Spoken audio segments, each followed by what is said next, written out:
vai introduzir tarifa nova de BBO, que é o resultado de tarifa combinada de BBO, BAFP e BAZV de 7%. E junto com isso aqui, nós está introduzir paquete de compensação para mitigar a inflação.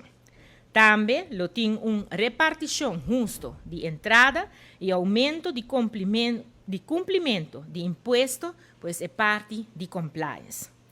Se nós vai rato para o qual vira tarifa nova de BBO, nós porwaca que o BBO está subi com 1%, pois a tarifa de BBO vai virar 2,5% no começo de janeiro outro ano.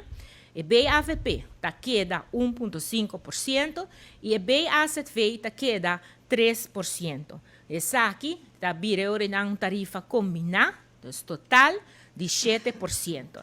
Essa aqui tal qual que está vira para a recuperação de nossas finanças públicas e também para nós por atender, com o qual que está consejo entre outros CAFT está queda insistir arriba de para o qual está vira subida de entrada de belasting de país Aruba e de outra banda nós indicar também em presupuesto 2022, pero também em 2023 já acaba nossa como se mostra parte de cortamento de gasto de governo. Tá bom? Para indicar que o plano de imposto 2023 está acoplado também no quadro financeiro apresentado em presupuesto 2023.